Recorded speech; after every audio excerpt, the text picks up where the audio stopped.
Bonjour à toutes et à tous, bienvenue pour cette nouvelle édition des masterclass de l'excellence commerciale Incentive, nouvelle et dernière édition avant la trêve estivale puisque nous n'aurons pas de masterclass dans les 15 prochains jours. Merci à tous ceux qui nous sont fidèles et qui restent fidèles jusqu'au 30 juillet. On apprécie beaucoup, hein, vous êtes encore plusieurs centaines à vous être inscrits pour aujourd'hui. Donc merci de votre fidélité.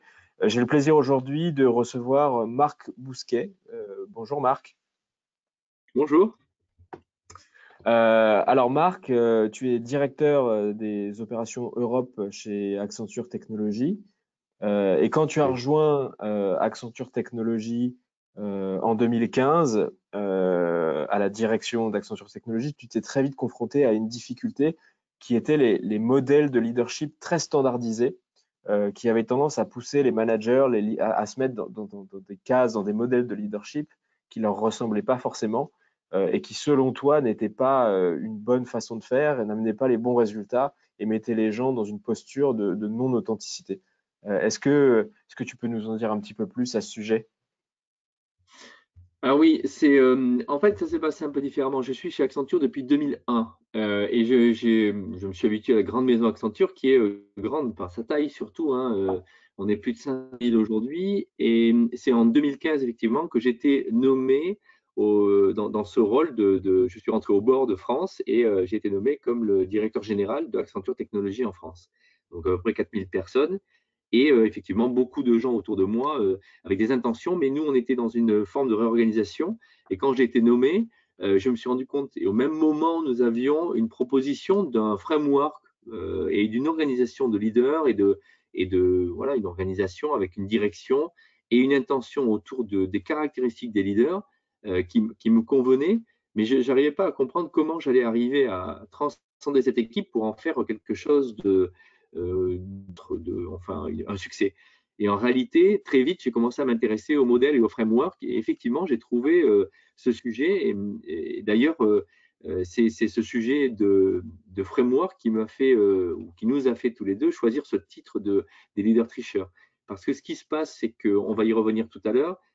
Quand on a un modèle de leadership et qu'on dit, ben voilà, le leader, il est comme ceci et comme cela, parce qu'un modèle, c'est ni plus ni moins qu'une suite de caractéristiques. Par exemple, le leader doit mettre en mouvement, le leader doit piloter, doit conduire, doit ceci, doit cela, il doit être empathique, il doit être intelligent. Tout ça, ce sont des modèles. Et effectivement, j'ai vu que ça enfermait beaucoup de monde. Mais je vais y revenir. Je te propose peut-être de regarder les questions que tu m'avais posées. Je ne sais pas si je Ouais, t'ai alors montré ça. pour préparer cette intervention, j'avais posé 3 ou 4 questions à Marc, qu'on voit à l'écran, hein. Euh, Premièrement, une question de risque, puisqu'on parle de ces modèles de leadership qui enferment un peu les gens dans des cases. Quel est le risque de ces modèles pour les organisations? Alors, j'avais posé une deuxième question que Marc a habilement détournée. J'avais demandé comment est-ce qu'on peut sortir de ces modèles un peu carrés pour devenir un vrai manager authentique. Et Marc m'a repris en disant un leader authentique. Euh, et pour les dirigeants, bah, c'est une vraie question que je me pose, hein, c'est comment est-ce qu'on peut construire des modèles de leadership qui soient plutôt guidants pour les managers sans les enfermer dans un carcan qui soit stressant et qui les pousse à sortir de leur authenticité, en fait. Absolument. Alors, j'ai pris tel quel les questions. Moi, je travaille aujourd'hui, donc effectivement, donc pendant 5 ans, j'ai piloté Accenture Technologies en France avec l'ensemble de ces centres, et on a eu des résultats assez probants, même très probants. Par ailleurs, moi, j'ai eu la chance de participer à l'aventure de l'acquisition d'Octo ou la fusion d'Octo dans Accenture, ce qui m'a permis d'avoir aussi un éclairage extrêmement précis sur les formes de leadership. Et puis, j'ai la chance d'avoir passé une certification de coach professionnel. Je suis aussi certifié en différentes, on va dire, dimensions, appreciative inquiries, et puis aussi sur des sujets de tooling, donc des outils. Et aujourd'hui, j'interviens pas mal autour de la leadership, notamment dans l'IT. Mais plus ça va et plus j'étends mon périmètre d'intervention. Et aujourd'hui, si je suis en poste de direction des opérations en technologie au niveau Europe, c'est parce qu'on vit une nouvelle réorganisation, hein, comme il se doit, et que j'infuse des aspects leadership dans cette organisation. Et donc, du coup, c'est ce que j'ai fait quand je suis arrivé déjà à la tête de technologie en France. Et notamment, donc, j'avais eu cette critique. Je travaille beaucoup avec quelqu'un que vous avez déjà vu, c'est Benjamin Pavageau. Donc, j'ai la chance d'être un des contributeurs de la chaire de leadership et talent de l'IRCOM, mais pas que. Alors, on Et n'a dans les pas travaux encore qu'on a eu, menés… on n'a pas encore eu Benjamin Ah, Pavageau. pardon. On l'aura finalement à la rentrée. Il sera avec nous au masterclass à une date de septembre. Ah ben, ce sera très intéressant. Vous verrez, il y a des recoupements, on a la même façon de penser. Donc, moi, ce que je vois au quotidien, et avec mes clients, et ils sont nombreux, notamment dans le CAC 40, mais pas que, tout le monde s'est dit on va créer un modèle. Voilà, leadership. Alors, j'ai mis quelques éléments pour montrer ce que c'est un modèle. Vous trouverez des modèles comme ceci. Donc, j'ai fait une copie là, et puis je montre juste celui-là. J'ai mis un gros copyright, je suis désolé, mais on a vraiment cette maladie chez Accenture de la propriété intellectuelle.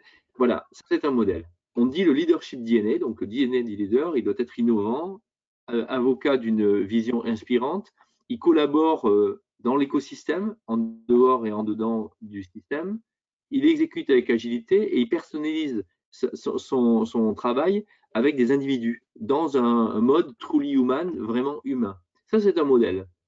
La critique que nous, on a et que j'ai en particulier dans tous ces modèles, c'est que ça devient vite des modèles d'enfermement. Donc, tous les leaders que nous sommes et que vous êtes probablement aujourd'hui en position, parce qu'on est un leader d'idées aussi, avec son client, avec les interactions dans l'équipe, c'est que ça devient vite une injonction paradoxale. On demande à quelqu'un, par exemple, d'être innovant, alors qu'il est très analytique et donc il va avoir une qualité extrêmement forte autour de l'exécution. On lui demande d'être agile, mais effectivement, il doit composer au quotidien avec des humains, et puis on va trouver des tas de ce qu'on appelle l'injonction paradoxale. Et ce modèle, il enferme un peu les leaders. On l'a remarqué beaucoup. Benjamin vous en parlera. On a fait même une étude chez Accenture, mais ailleurs aussi, chez nos clients. Et il y a 3 ans, on avait fait une étude un peu plus grande avec un cabinet qui nous a permis de voir qu'effectivement, des problèmes qu'il y a, c'est qu'on projette un modèle qui n'est pas atteignable. Et là, il se développe quelque chose qui est un peu dangereux et qui a créé, à mon avis, un problème depuis de nombreuses années. C'est l'idée que, en fait, on doit être quelqu'un d'autre quand on arrive au travail. Et donc, on projette des façons d'être qui sont assez loin de ce qu'on est en réalité. Et donc, vous avez compris, c'est ce qu'on appelle la grande division. Et moi, je prône pour un leadership et un modèle de leadership et une interaction entre les équipes qui passe beaucoup vers la relation et donc vers l'authenticité. On va en reparler tout à l'heure. On a appelé longtemps les leaders uniques sur un piédestal avec beaucoup de charisme, les leaders héroïques, capables de tout faire, vraiment la clairvoyance, l'omniscience et l'omnipotence parfois, c'est-à-dire je suis le boss et puis regardez-moi faire. Peut-être que ça fonctionne avec certains, mais inconsciemment, on peut se dire que la réalité de la personne derrière n'est pas tout à fait comme ceci. Et donc, qu'est-ce que ça empêche? On le verra tout à l'heure. Et pourquoi c'est important? Bien, ça empêche l'affirmation de ceux qui travaillent avec. Et ça, c'est prouvé. On le regardera comment et pourquoi, et donc les risques. Donc finalement, ce qu'on dit, nous, et ce que je dis en particulier moi quand je travaille avec mes clients sur les nouvelles formes de leadership, c'est de réfléchir dès qu'on travaille en équipe et dès qu'on a un rôle de responsabilité, il faut réfléchir à quelque chose qui est fondamental, c'est le leader du futur, il est authentique, il est bien sûr un bon manager, et donc il doit travailler au niveau de la relation. C'est-à-dire qu'il y a François Delivré qui a écrit un très bon bouquin qui parle des différents crans, par exemple du coaching, il parle d'individus, il parle de relations, donc toi, Simon et moi et notre relation, il parle de groupe et de structure. Eh bien là, il faut travailler au niveau de la relation. Donc, c'est vraiment important de ce point de vue-là, parce que ça va apporter beaucoup de liberté et beaucoup d'autonomie et d'intelligence aux personnes qui travaillent avec. Donc ça, c'était un peu pourquoi, on a discuté de ça, je suis un petit peu, et j'étais, dès que j'ai pris ces fonctions, un peu face à un modèle déjà plaqué au mur et tout le monde voulait ressembler à ça. Donc, on l'a un peu cassé. Donc, je vais avancer un tout petit peu. Et donc, du coup, la question que tu m'avais posée la dernière fois et qu'on me pose souvent, c'est finalement le leader, le manager, le leader authentique et l'authentique leader. Parce que finalement, si on résume la discussion qu'on a, c'est autour de ça.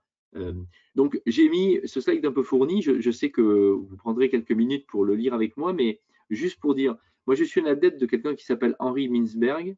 Je vais faire une petite digression. On en a parlé ensemble, Simon. Un de mes sujets pour moi, donc j'essaye d'être le plus authentique et expressif possible, c'est de partager et donc de mettre le pied à l'étrier de tous ceux qui veulent en apprendre plus. Donc pour moi, ce n'était pas possible de partir sans que vous ayez quelque chose. Je vous invite donc à regarder, il y a quelques noms, si ça vous intéresse, regardez ce que les gens ont fait. En général, c'est une mine. Donc Henri Mintzberg, par exemple, très intéressant, il a travaillé sur ce que c'était un manager. Et donc, le manager, c'est un planificateur, c'est quelqu'un de réfléchi, systématique. Donc, Mintzberg, il ne dit pas qu'il y a des qualités on va dire, social. Il parle beaucoup de obtenu grâce à un dispositif formel, donc d'analytique. Et il fait par là assez, finalement, il dépoussière quelque chose qu'on va retrouver dans un vieil auteur français qui s'appelle Fayol, qui a travaillé entre 1910 et 1930, on va dire, et qui a beaucoup travaillé sur la notion de leader. Et on en a parlé ensemble, c'est vrai que Fayol avait déjà à l'époque, et on a beaucoup travaillé avec, mis en place quelques éléments du bon manager. Après, c'est en 2001 seulement qu'on a une vision par celle de Kotter. Kotter, il est célèbre parce qu'il a écrit un manifeste sur le change management et il dit qu'il y a 8 règles pour créer du change management et la première, c'est créer un sens de l'urgence. Donc c'est assez intéressant, il est connu pour ça. On peut aimer ou pas aimer, mais c'est assez intéressant. Ce qui est intéressant, c'est que lui, il fait vraiment la différence entre manager et leader en disant qu'un leader, il doit avoir une vision, l'alignement des équipes et la motivation des collaborateurs. Donc, personnellement, quand je parle de leader authentique et d'authentique leader, un authentique leader, c'est vraiment quelqu'un qui donne la direction du changement, qui va aligner l'équipe et qui réalise une vision en motivant et en inspirant. Donc, c'est déjà un niveau élevé. Et je pense qu'un leader authentique, il est déjà un bon manager, il est déjà un authentique leader, et ensuite, il devient encore plus authentique, ou il peut le devenir, en ayant en particulier quelques caractéristiques. Malheureusement, je suis obligé de. C'est pas un framework, c'est une proposition, qui sont finalement l'accueil inconditionnel, la capacité à être prédictif, il est congruent, donc consistant, et il est toujours le même, c'est-à-dire qu'on peut lire en lui, et on peut quasiment prédire ce qu'il va faire, pas de façon systématique, mais au moins on sait que si quelqu'un est émotionnel et éruptif, on sait qu'il peut exploser et qu'il va ensuite revenir, etc. Mais en tout cas, on le connaît de façon intime, je dirais simplement, on le connaît comme quelqu'un d'authentique, c'est-à-dire qu'il est le même à la vie et au travail, et donc du coup, ça donne un élément fondamental qui est que la relation, elle est vraie, puisqu'il est vrai lui-même et qu'il se débarrasse un tout petit peu de ce carcan des modèles qu'on lui a imposé d'un leader inconscient qui serait super héroïque et super fort. Et pour finir, il connaît la différence entre le contrôle, le mentoring, le consulting et le coaching, parce qu'en fait, souvent, les gens me disent, moi, j'aime bien coacher mes équipes, mais coacher, c'est poser des questions, c'est pas donner des réponses. Ça s'appelle du consulting. Alors, Marc, il y a un point que tu n'abordes pas du tout dans cette slide. Pour moi, quand on parle d'authenticité, ça veut dire finalement qu'on est pareil au bureau et à la maison. Et si on regarde comment on est à la maison, on laisse montrer ses émotions, on est capable de reconnaître ses faiblesses, de reconnaître qu'on s'est trompé. Donc, il y a une certaine notion de vulnérabilité qu'on laisse paraître et qui, pour moi, dans le milieu professionnel et en tout cas dans les modèles de leadership traditionnels, n'est pas du tout recommandé. C'est plutôt le contraire qu'on recommande, hein. Le leader héroïque que tu décris, il a les réponses, il ne montre pas ses émotions, il reconnaît jamais qu'il s'est trompé, il s'excuse jamais. Euh, et là, je ne vois pas dans cette slide cette notion de faiblesse, de vulnérabilité. Est-ce qu'à ton avis, elle fait partie du leader authentique ou est-ce que c'est quelque chose encore de différent?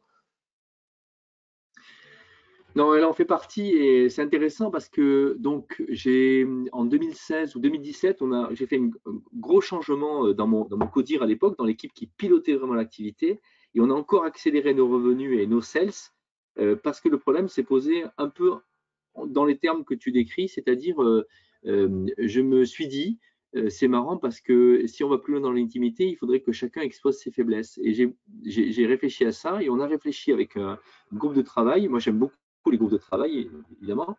Et en fait, chez Accenture, il y a un truc qu'on aime bien, c'est un outil qui s'appelle les Strength Finder de Gallup. Et Gallup, c'est une organisation qui est Don Clifton, c'est un psychiatre et qui a créé cette organisation il y a très longtemps, qui fait du conseil, qui a des outils pour mesurer les forces. Et en fait, ce qui était intéressant, c'est que je me suis dit que c'était beaucoup plus intéressant de réfléchir dans des termes qui disent quelle est ta force et en creux, les gens comprennent tes faiblesses. Ce n'est pas la peine de les exposer. Je comprends qu'il y a une certaine pudeur. Pour moi, authentique, c'est vraiment les caractéristiques principales. On ne dit pas que tu es faible sur un sujet, on dit simplement il est comme il est. Il est comme ça. Il y a une question de mode d'emploi. À la maison, on ne passe pas son temps à dire je ne sais pas faire ça. Ça nous arrive. Je ne suis pas bricoleur, je ne suis pas ci, je ne suis pas ça. Mais en fait, en termes d'émotions en particulier, les connaître, c'est pas juste lutter contre, c'est dire c'est normal, je suis émotif. Quand il y a quelque chose qui m'émeut, je pleure, je ris, je crie, il y a quelque chose qui se passe. Ça, c'est plus intéressant de le voir sur une force. Et on pose souvent la question, et moi j'ai beaucoup posé la question à tous ceux avec qui je travaillais, mes directeurs, je leur disais, où êtes-vous le meilleur? Vous êtes où le meilleur? N'essayez pas de me dire là où vous pensez que vous êtes le meilleur, c'est-à-dire d'un point de vue compétence, je suis vraiment bon dans tel domaine, mais plutôt vous êtes dans quelles conditions. Et là, on retrouve les forces. Par exemple, moi, selon Gallup, donc je vous invite à regarder ce truc, là, Strength Finder, eh ben, je vais être, moi, j'ai des attributs autour de futuriste, collaboration, relationnel, des choses comme ça. Donc, j'ai 5 ou 6 forces majeures. Eh bien, je suis bien quand je suis dans ces forces-là. Et donc, je ne cherche pas à aller développer des faiblesses. Et donc, je ne parle pas forcément des faiblesses, mais en appuyant sur mes forces, tout le monde comprend ce qu'il peut aller chercher. Donc oui, c'est vrai ce que tu dis, c'est pas très apprécié, c'est pas quelque chose, mais il faut pourtant réussir à montrer un peu d'émotion et accepter l'idée ben, qu'on n'est pas toujours le meilleur dans tout. Et c'est là où c'est intéressant de travailler en groupe. Et ça fait une bonne transition. Pourquoi c'est important?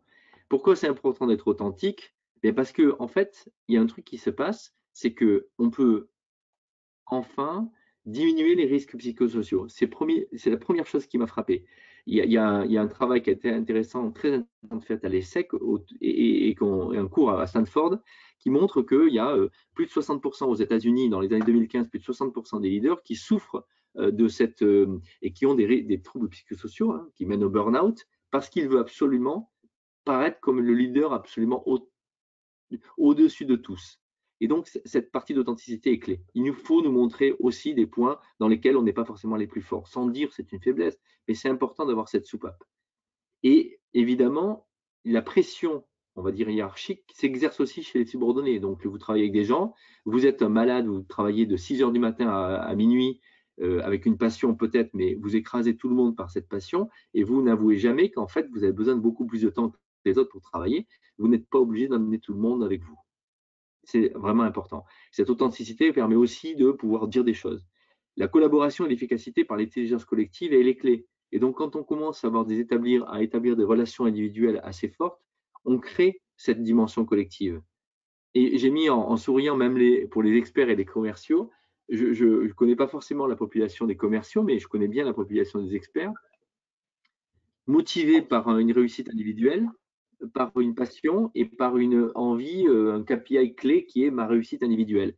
Eh bien, ça marche très bien les communautés. Les communautés, elles renforcent l'individu au travers de la communauté, justement. Donc, c'est très important pour créer une communauté d'être authentique. Sans quoi, en fait, elle est sur des bases qui sont mauvaises et qui n'arriveront jamais, finalement, à avoir cette dimension d'aide et d'entraide. Et puis, il y a quelque chose de très important. Le leader authentique, il porte du sens. Pourquoi on fait les choses? Et c'est qu'en connaissant bien les personnes qu'on commence à imaginer quel sens elles donnent et donc ils peuvent le partager et ils pourront répondre plus facilement aux besoins fondamentaux de ceux avec qui ils travaillent. Et là, je vous renvoie sur un article de Benjamin Pavageau, dont j'ai cité ici en bas, c'est en anglais, dans une revue. Et il a écrit avec Sandra Frémaux, qui est une chercheuse, et ils ont fait une étude sur une centaine de leaders qui montre bien que tous les subordonnés disent toujours dans le leader quand il porte le sens, c'est qu'il a une part d'authenticité et donc ils le connaissent bien, mais vraiment bien. C'est-à-dire le vraiment bien s'illustre dans son article par notamment, ils savent quelles émotions peuvent passer au travers de cette personne. Donc ça, c'est intéressant. Donc voilà, il y a tout un tas de sujets pour lesquels on est maintenant certain que d'être un leader authentique, ça permet à l'ensemble des subordonnés d'abord de devenir des leaders à leur tour, de partager une intimité qui permet d'avoir une intelligence collective et d'avoir une extension de la personne et de la capacité vers l'écosystème, donc vos clients, etc. Donc ça, c'est très intéressant d'enrichir cette façon d'être. Et finalement, on recherche tous une idée principale, c'est l'efficacité, une certaine passion et une façon et une raison. Mais il y a quelque chose qui est très intéressant, c'est quelqu'un, Daniel, qui disait, finalement, une équipe, elle va réussir fortement collectivement si chacun a de l'autonomie, retrouve de l'expertise, peut utiliser son expertise, peut en créer une nouvelle, et a du sens. Donc, finalement, être un leader authentique, c'est revenir à expliquer et à partager voilà, un mode d'emploi qui dit voilà pourquoi ça a du sens pour moi de faire ceci ou cela.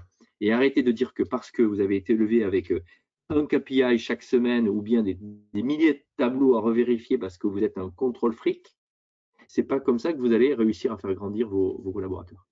Mais plutôt en disant j'ai ce problème, on va donc travailler ensemble pour voir comment on peut rendre moins agressif cette revue des lundis matins ou de vendredi après-midi où on regarde tous les chiffres. Et puis, j'ai cité Lalou parce que tu m'en as parlé et parce que ça me fait sourire. Je retrouve chez Lalou un certain nombre de choses. C'est très intéressant ce que tu nous dis là. Donc finalement, enfin, ça revient à ce que tu exposais dans la slide précédente, mais c'est vraiment travailler sur la relation entre le leader ou le manager et le collaborateur.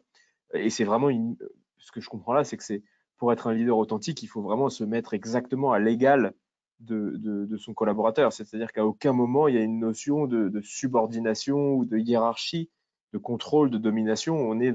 Si on veut que ça marche, on est dans un schéma où on se met vraiment à l'égal et on reconnaît ses faiblesses et on se dit qu'on va essayer de construire une relation de travail qui fonctionne bien pour les deux avec les forces et les faiblesses de chacun. Absolument, absolument. Et c'est probablement là qu'on arrive et où, en général, notamment les leaders donc j'interviens beaucoup au niveau des COMEX, grincent des dents. C'est difficile. Ce que tu viens de dire est très vrai. C'est même un très bon résumé. Peut-être c'est un peu exagéré volontairement et caricatural parce que on peut pas réussir à dire qu'on va enlever la notion de hiérarchie. Par contre, on peut utiliser des modèles ou des tentatives. Aujourd'hui, j'ai pas parlé d'organisation, hein, je parle d'individus. On peut parler un peu d'organisation et il y a des organisations qui vont très loin là-dessus. C'est ce que je mets sur la droite là, les holacraties ou les sociocraties. Donc, je vous invite quand même à réfléchir et à regarder ce genre de nouvelles organisations. Je pense que c'est compliqué, c'est ce qu'on se disait, on met du temps à passer d'une organisation qui est très hiérarchique à une autre. Mais individuellement, le leader, il peut trouver des façons de faire qui abaissent un peu cette pression hiérarchique. Et ça commence, à mon avis, et c'est dont je parle très souvent avec des directions générales, individuellement, les COMEX ou les dirigeants, il y a une prise de conscience ou la conscience de soi qui est clé.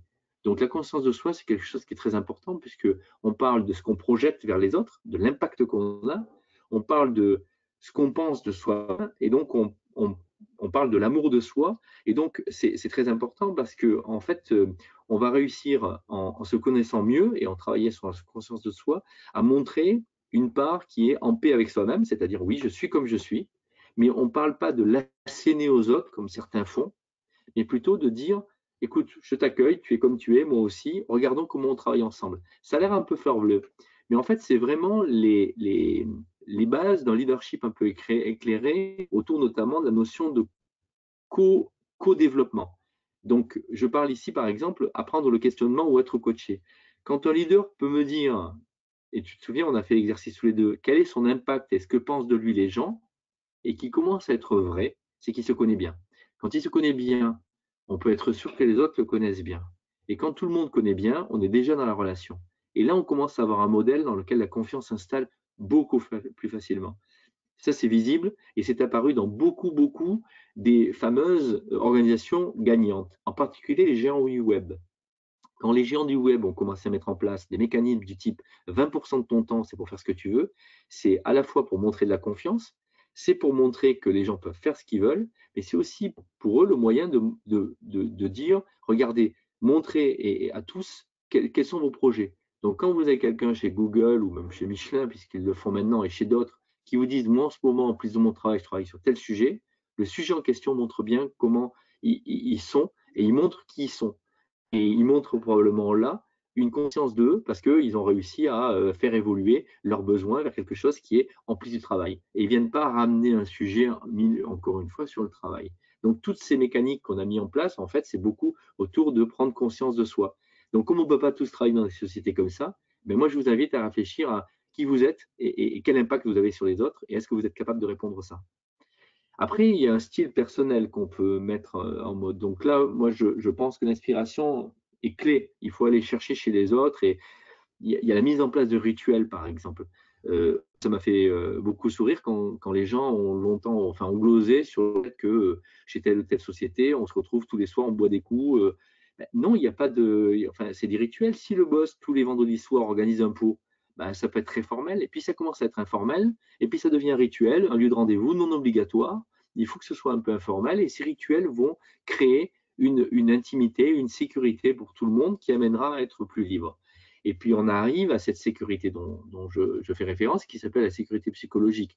Tout le monde a eu ça. Le boss arrive dans une salle, il pose une question à des 10 gens dans la salle parce qu'ils sont tous là à l'écoute, et puis personne ne répond, personne ne question. Évidemment, c'est la sécurité psychologique qui n'est pas atteinte. Ça veut dire qu'on n'est pas très, très bien. Donc là, il y a un processus qui manque, c'est donner un peu de soi pour que les autres viennent vers soi. Donc se donner en ridicule, faire une blague, faire quelque chose comme ça va abaisser le niveau de pression et rendre les choses plus simples. Et donc, quand le dialogue commence à s'instaurer, ben, la personne va pouvoir dire de quoi elle souffre et de quoi elle a besoin. Et donc ça, c'est intéressant parce qu'on arrive à ce que tu disais, c'est est-ce que j'ai besoin de me mettre au niveau? Ben, oui, il faut s'ouvrir et pouvoir parler, bien se connaître, et donc être accessible, mais dans un sens qui est je te donne des clés et tu m'en donnes. Et là, on arrive à le moment où, pour basculer dans des organisations un tout petit peu plus lean, un peu plus effectivement qui vont avoir des résultats, et ça mérite d'essayer, on passe de la délégation à la subsidiarité. Donc on dit par exemple, plutôt que de dire tiens, je te donne tel travail, s'il te plaît, fais-le, c'est toi qui vas prendre en charge telle chose, par exemple l'organisation d'un dîner avec un client ou une grande réunion ou une conférence, il faut aller plus loin et on dit subsidiarité, c'est-à-dire que je te donne les clés et c'est toi qui en reportes peut-être à mon chef. Donc moi j'ai fait ça, j'ai essayé, ça fonctionne et ça présente des dangers, mais ça fonctionne. C'est-à-dire que je dis à quelqu'un sur le recrutement, le plan l'année prochaine, c'est toi qui vas l'établir. Et quand mon boss m'a appelé pour me dire tu as ton plan de recrutement, j'ai dit ben, c'est pas moi, c'est un tel qui va y aller. Donc il était surpris, il veut que je sois là parce que je suis le owner, le responsable. Mais la réalité de la subsidiarité, c'est de dire si j'ai donné une tâche à quelqu'un, ben, je suis solidaire et je crois en cette responsabilité. Donc je lui donne vraiment jusqu'au bout. Il me remplace temporairement. Et là, on commence à toucher à des formes d'organisation nouvelles qui sont beaucoup, ce que je disais tout à l'heure, ce qu'on appelle l'holacratie, la sociocratie, donc des choses qui dérivent vers une diminution de la pression hiérarchique de la part du leader, on réduit les coûts d'encadrement, on crée des cercles de décision et de travaux. Et là, c'est intéressant d'aller chercher ces modèles-là qui sont extrêmement pointus et souvent qui donnent des bons résultats, de très bons résultats même. Par exemple, je vous invite à lire le Team of Teams dans un domaine comme l'armée. C'est le général McChrystal qui a écrit ça. Vous verrez comment certains militaires et l'armée américaine a évolué en quelques années pour aller vers des équipes agiles, beaucoup plus autonomes, où la hiérarchie s'abaisse lorsqu'il y a un besoin spécifique. Donc pour nous, au quotidien, dans nos travaux, ça veut dire que à chaque fois que quelqu'un est un expert dans un domaine dans lequel on a un problème, c'est lui qui prend la conduite des opérations. Alors vous allez me dire, tout le monde n'est pas un bon manager non plus, certes, mais il faut travailler sur ce modèle-là.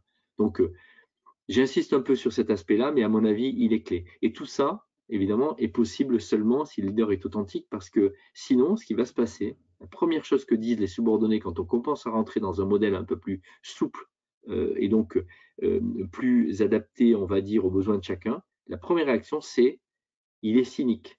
C'est-à-dire, il me demande ça, mais en fait, il ne veut pas vraiment. Il ne veut pas vraiment me guider. Il ne veut pas vraiment. Il fait ça pour me faire plaisir. Et là, vous êtes vraiment dans le contresens et vous n'aurez jamais une équipe soudée, capable d'audace, de prendre des risques, d'aller casser des choses, battre la compétition s'il n'y a pas cette confiance mutuelle. Donc vraiment, la confiance est importante. Et là, il ne faut pas être cynique. Il ne faut pas demander les choses parce que ça fait plaisir aux autres. Il faut vraiment demander les choses parce que vous pensez que c'est normal. Et pour ça, ben, il faut savoir où vous allez. Et donc, être authentique. Et alors, si je comprends ton raisonnement, le leader, on va dire authentique, le leader adapté au monde de demain, il est très très fortement dans une position de servant leader, il se met au service de ses équipes, il accompagne, il coach et il s'efface beaucoup, puisque si on parle de subsidiarité, en subsidiarité par rapport à la délégation, je m'efface quasiment complètement. Du coup, ça pose vraiment la question à la fois de la place du leader, mais aussi de la mesure de sa performance, puisque si son but, c'est d'être le plus transparent possible pour laisser son équipe performer au maximum, comment est-ce qu'on mesure la performance du leader et comment est-ce que lui, il peut se valoriser, enfin, il peut recevoir de la reconnaissance, de la valorisation de l'organisation sur les objectifs qui sont atteints ou pas atteints. Il y a plein de questions dans ce que tu as dit, il y a plein de choses qui sont intéressantes. La première, c'est tu fais référence à des modes de leadership comme servant leader, leader as a coach, etc. C'est intéressant. Je pense que tout ça, donc, ce sont des bons produits, si tu veux, et des références et même des méthodologies. Mais tu vois, quelqu'un qui se met dans un mode servant leadership, donc il se met au service d'eux. Son bureau est toujours ouvert et il dit venez, je suis là pour vous aider. Très bien. S'il n'a pas fait cette démarche de travailler sur la conscience de soi, ses capacités, ses forces, eh bien, il y a une grande chance pour que quand même, il s'enferme dans ce modèle. Tu comprends, moi, je suis le boss et je suis un leader qui donne des réponses. Et donc, il est très possible qu'il y ait à nouveau ce biais cognitif. Donc, oui, servante leadership, leader as a coach, ces mouvances sont très intéressantes. C'est des méthodes intéressantes. Elles mettent en place, par exemple, des modèles de gouvernance et de décision. C'est très intéressant. Mais il y a un travail individuel fondamental d'abord pour vraiment comprendre qui on est. Par exemple, quelqu'un qui est en permanence, la reconnaissance est un sujet chez les leaders. Quelqu'un qui est en permanence en besoin de reconnaissance lui-même, c'est quelqu'un qui forcément va avoir du mal, s'il n'a pas cette connaissance, qu'il est en besoin de reconnaissance, qu'il a besoin qu'on lui dise qu'il est beau, qu'il est fort, il va avoir du mal lui-même à dire à quelqu'un qu'il est beau, qu'il est fort. C'est comme ça, c'est systématique et c'est quasiment thérapeutique. Donc, du coup, en fait, il y a ce travail individuel. Donc, oui, tu as raison, tous ces modèles sont intéressants et ils amènent à une délégation de subsidiarité. Et ce que tu disais, comment on mesure? Eh c'est là où c'est intéressant de mettre des bonus collectifs, c'est-à-dire de mesurer le leader sur la réussite de son équipe. La réussite de son équipe, c'est quand même le même KPI souvent en termes de performance que celui qu'on a le leader. Moi, j'ai un PNL, par exemple. Si j'ai un PNL et je dois faire 1 milliard l'année prochaine, eh bien, je dois le faire coûte que coûte. Et en fait, nous, par exemple, chez Accenture, on met beaucoup de pourcentage de growth. Donc, la croissance est importante. Et cette croissance, elle est traduite, finalement, c'est une remontée d'informations cascadée de la part de l'ensemble des équipes qui fait des sales. Donc, pour moi, la réussite, elle passe par la réussite de l'équipe. Donc le KPI est le même pour eux et pour moi. Et donc on le partage. Chaque semaine, on regarde les résultats collectifs. Et ça, tout le monde le fait. La seule différence, c'est que le bonus peut être collectif. Donc le danger pour une population de sales, c'est comment vous dites, je mets 2 bonus, un qui est la performance collective et un qui est la performance individuelle, et comment j'organise tout ceci. Alors là, on arrive sur des modèles qui sont un peu plus compliqués. Par exemple, dans l'allocratie, où il y a certains modèles de sociétés qui aujourd'hui décident, les personnes décident de leur propre capacité et donc décident de leur augmentation en disant moi j'ai fait ça, je trouve que c'est normal. Moi j'y crois moyen. Je pense que c'est vraiment quelque chose de collectif. Et je crois que c'est collectif et que c'est une responsabilité du boss de mettre en place ce genre de choses. Donc c'est pour moi le résultat de l'équipe est le mien. Mais ça c'est une porte ouverte. Je pense que c'est quelque chose d'assez classique. Donc on mesure la performance du chef finalement sur l'attrition, le fait que les gens s'en aillent pas, le fait qu'ils réussissent individuellement, plusieurs, et pas un et les autres non, et le fait que ses propres chiffres soient bons. Ok, c'est pas mal parce que je pense qu'il n'y a pas beaucoup d'entreprises qui pilotent l'attrition et le nombre de personnes qui réussissent dans l'équipe sur le total. Je pense qu'on pilote massivement les leaders sur la réussite globale de l'équipe, enfin sur l'objectif global, et puis après, peu importe si tout le monde s'est barré ou s'il y a la moitié qui réussit, c'est pas l'autre, c'est souvent pas piloté. Donc c'est quand même déjà une piste intéressante autour du pilotage du leader. Oui, J'ai tout une à autre, fait. j'ai une autre question. Je connais beaucoup à titre personnel de managers et je connais beaucoup de managers. 90% des managers que je connais me disent je suis un bon manager, évidemment, je fais de mon mieux, j'accompagne mes équipes, je suis un coach. Voilà. 90% des managers que je connais me disent mon manager est nul, il n'est pas bon, il ne me donne pas de direction, il ne me fait pas confiance, il me stresse. Donc il y a clairement un disconnect entre la perception des managers sur leur performance et la réalité perçue par les managers. Ce qui n'est pas illogique, hein, puisque on peut se dire qu'un manager forcément fait de son mieux. S'il savait qu'il faisait de travers, il changerait probablement. Donc, comment est-ce qu'on crée cette conscience du besoin d'évoluer dans ces pratiques de management, de leadership et de l'impact qu'on peut avoir sur les autres? Alors, d'abord, il faut faire attention, donc le span of control, c'est-à-dire que ce que je vais dire ne fonctionne qu'avec un nombre qu'en général, on estime à une douzaine de personnes autour de soi. Donc, manager, un manager qui pilote des très grandes équipes de façon plate, tu vois, avec un râteau énorme dans un centre de service, ce que je vais dire, ça ne fonctionne pas. Donc, ça fonctionne que quand on a une organisation un peu pyramidale dans laquelle on a des subordonnés qui sont des collaborateurs, manager-manager. Dans cette relation, il y a quelque chose qui se passe et c'est un span of control, donc la capacité à piloter de, on va dire, une 10-12 personnes, vraiment un codir, quoi, ou un COMEX, ou peut-être une équipe, mais quelque chose d'assez ramassé. Ce qui se passe, c'est que quand quelqu'un dit ça, un manager dit ça, souvent, les personnes ne se sont pas parlé de façon authentique. C'est-à-dire que la relation n'existe pas, dans le sens où l'un et l'autre n'ont pas partagé leurs besoins. Probablement et c'est souvent le cas quand je fais des coachings d'équipe, je rencontre ce genre de problème. Et je le vois aussi chez Accenture quand je fais de la médiation, puisque je fais du coaching interne parfois. Le manager n'a pas expliqué clairement ce qu'il cherchait à faire et comment il était. Donc personne, et donc il s'enferme dans un modèle dans lequel il doit être parfait de toute façon, parce qu'en plus les managers sont soumis à ça. Mais surtout le manager, il n'a pas non plus eu l'occasion, ou il n'a pas su, ou il n'a pas pu dire ce qu'il aimerait. Nous, je me rappelle, on avait fait un petit travail sur les besoins de nos collaborateurs, et je me souviens, j'avais quelques experts, voilà, j'avais ça. Vous voyez, euh, ça c'est des besoins fondamentaux de nos workers chez Accenture en 2016, je crois, qui disaient de quoi on a besoin. Et donc, ils ont besoin que leur travail fait sens. On a dit tout à l'heure que le leader doit expliquer, donc le manager doit pouvoir expliquer pourquoi ça fait sens et quel est le sens qu'on donne à son travail. Il a besoin d'un bon contenu, d'interaction humaine avec de l'autonomie, mais aussi un style de management qu'il comprend. Il a besoin d'être reconnu, mais aussi de l'argent. Il a besoin d'avoir le sens. Enfin, il y a des milliers ou des dizaines de raisons pour lesquelles le manager peut ne pas être content. Mais il n'y a qu'une façon de savoir, c'est de poser la question. Donc, la première chose que je dirais, c'est est-ce que le manager a posé la question au manager de ce qu'il cherche vraiment au fond de lui?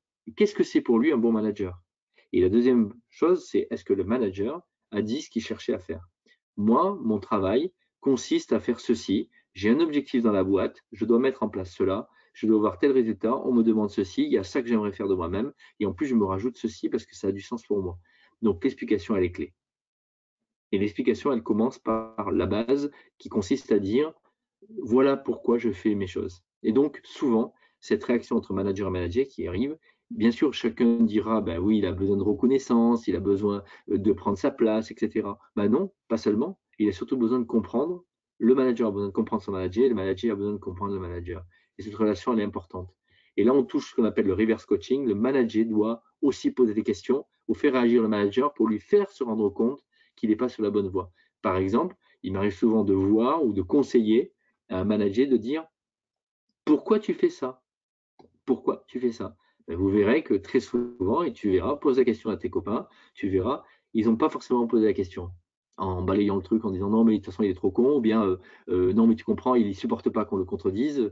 Ben, peut-être qu'il y a un truc supplémentaire en one-to-one, en face à face, et puis prendre 2 minutes de réflexion autour de dire écoute, il y a un truc très important pour moi, je voudrais te le dire, je ne comprends pas pourquoi tu m'as grondé comme ça hier, je ne comprends pas. Est-ce que tu peux m'expliquer? Et si la personne ne répond pas, bon, peut-être que c'est foutu. Un grand merci Marc pour tous ces éléments, c'est hyper enrichissant et ça fait vraiment réfléchir en profondeur à ce que c'est qu'un bon leader. Il nous reste quelques minutes, on a déjà un peu dépassé le timing. Je vous propose au public de prendre les questions. Vous avez un petit module qui vous permet de poser des questions et certains d'entre vous ont déjà posé les leurs, donc on va en prendre quelques-unes avant de se quitter. Alors une très simple, est-ce que tu peux rappeler le nom de l'outil sur les forces que tu as évoqué? C'est Oui, Strength Finder, c'est je ça? vais. Ouais, Strength Finder. Alors, je sais pas, est-ce que je peux écrire ici? Je ne l'ai pas mis dans mes slides, non, je n'ai pas un truc pour écrire, mais Strength Finder, c'est donc Strength en anglais. Voilà, c'est Finder tout attaché. Et le nom de la société, c'est Gallup, G-A-2-L-U-P. Peut-être en S, Gallup, Strength Finder. Donc, c'est un outil qui permet de voir ses forces. Moi, je trouve ça vraiment bien. Cette projection positive en disant tu n'as que des forces, je trouve ça génial. Mais tout le monde comprend bien, du coup.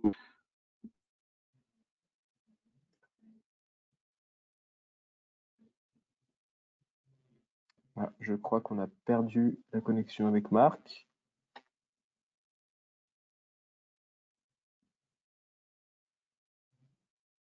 Allô, allô, Marc?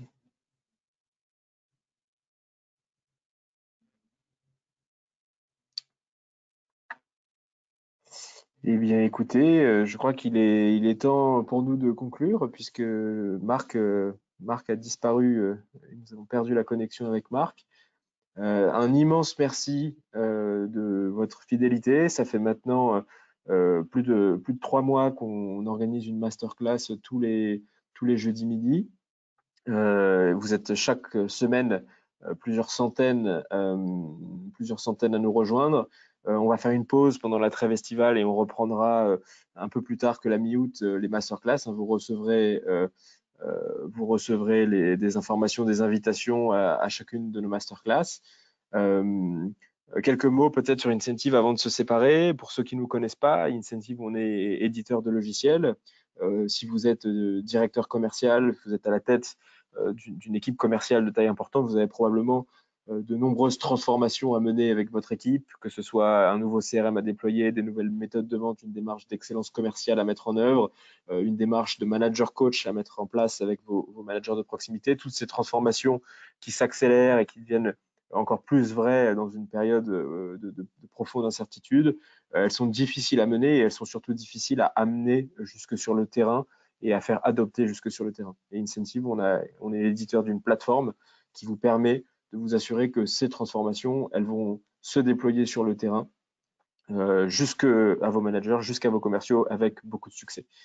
Et par exemple, qu'elles vous permettront de doubler la productivité de votre équipe commerciale en quelques mois, comme on l'a fait avec un de nos clients dans l'assurance, ou augmenter de plusieurs points la satisfaction de vos clients, comme on l'a fait avec Nures Wagonlit, la société qui gère les baristas dans les bars TGV, ou d'amener une adoption de votre CRM, de votre nouveau CRM extrêmement rapide, comme on l'a fait avec plusieurs clients dans les technologies. Donc, si ces sujets-là vous interpellent, si vous voulez qu'on réfléchisse ensemble à comment est-ce qu'Incentive pourrait vous aider à accélérer la réussite de ces transformations pour votre organisation commerciale, eh bien, je vous propose que nous nous rappelions après ce webinaire. Marc, tu es de retour avec nous? Quelle bonne nouvelle, j'étais en train de conclure. Alors, je crois qu'on a perdu pas mal de monde. Donc, on a beaucoup de remerciements sur la pertinence du webinaire, la qualité de l'intervention. Donc, merci Marc. Merci à tous. Pour moi. Bel été, belles vacances. Et puis, on se retrouve à la rentrée. Au revoir. Merci de m'avoir invité. Au revoir.